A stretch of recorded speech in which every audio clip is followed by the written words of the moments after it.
যদি 7ই নভেম্বর যদি ধরুন বিপ্লব ও সংহতি দিবস হয়ে থাকে, তাহলে তার যে 50 গুণ বেশি বিপ্লব হয়েছে 5ই আগস্ট, যেখানে গত 50 বছর আমাদের জনসংখ্যা প্রায় 3 গুণ হয়েছে, ইনকাম প্রায় 10 গুণ, 10 থেকে 20 গুণ আমাদের অ্যাটলিস্ট 15 গুণ আমাদের পার ক্যাপিটা ইনকাম বেড়েছে।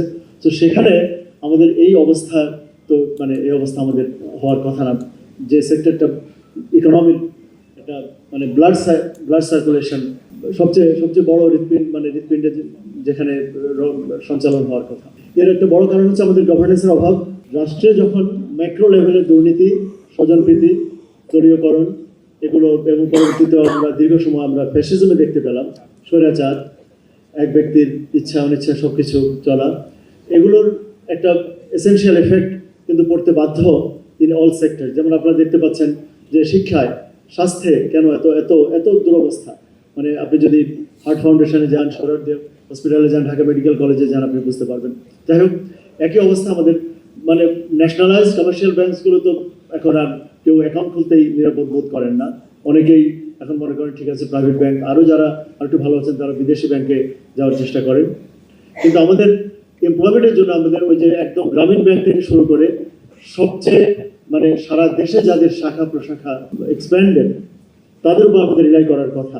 এবং সেখানে যদি এই পরিমাণ অসুস্থতা হয়, যেমন এক জনতা ব্যাংকেরই অ্যাসেট কোয়ালিটি রিভিউ দেখা গেল যে সেখানে 70% of the total loans and advances হচ্ছে নন পারফর্ম, মানে পারফর্ম করছে না। যাই হোক, এগুলো নিয়ে কিছু ব্যবস্থা হয়েছে এবং তারই একটা রেজাল্ট ছিল এই ব্যাংক রেজলিউশন অধ্যাদেশ। সেখানে অনেক আলাপ আলোচনার পর এটাই সবচেয়ে ওই সময়ের জন্য বেস্ট পসিবল সলিউশন। ওনারা মনে করলেন যে 10টা, এবং আপনারা জানেন যে রাষ্ট্রযন্ত্রকে ব্যবহার করে ইসলামী ব্যাংক সহ অনেকগুলো ব্যাংকে রীতিমতো মানে লুট করা হয়েছে। এটা আমরা ব্যাংক রবারি বললে আন্ডারস্টেটমেন্ট হবে। তো আমি এটার নাম দিয়েছি যে পলিটিক্যালি ইঞ্জিনিয়ার্ড ওনারশিপ। যে একটা বিজনেস হাউস তারা 100 কোটি টাকা লোন নিল from one of the state banks, এবং সে 100 কোটি টাকা ট্রান্সফার করে, সে 100 কোটি টাকা দিয়ে তারা শেয়ার কিনলো অ্যাবাউট 2 to 3%। কারণ শেখ হাসিনা একটা আইন করেছে যে ব্যাংকের ডিরেক্টর হতে হলে মিনিমাম 2% শেয়ার হোল্ড করতে হবে। তো সেটা ইসলামী ব্যাংকের ক্ষেত্রে অনেক অরিজিনাল ওনারই তখন আর তাদের হাতে 2% শেয়ার ছিল না। এটা সাচ এ লার্জ কোম্পানি, এখানে 2% অফ টোটাল মার্কেট ক্যাপ যদি আপনি শেয়ার বাজার থেকে কিনতে হয়, তাহলে অনেক মানে হাজার হাজার কোটি টাকার প্রয়োজন হয়। তো সেই টাকা পাঠিয়ে দেওয়া হলো, পাঠিয়ে আমাদের বর্তমান রাষ্ট্রপতি ওনাকে প্রথম ব্যাংকের ডিরেক্টর বানানো হলো।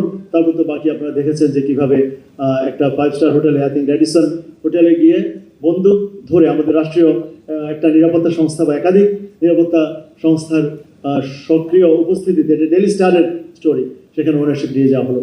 এখানে ডক্টর ইউনূস স্যার এবং আমাদের প্রিয় ছাত্র বন্ধুরা, ছাত্রছাত্রী, তরুণীরা যখন বাংলাদেশে একটা ব্যাপক ভিত্তিক আপরাইজিং, যেটাকে আমরা বিপ্লব বলতে ওই সময়, যদি 7ই নভেম্বর যদি ধরুন বিপ্লব ও সংহতি দিবস হয়ে থাকে, তাহলে তার যে 50 গুণ বেশি বিপ্লব হয়েছে 5ই আগস্ট,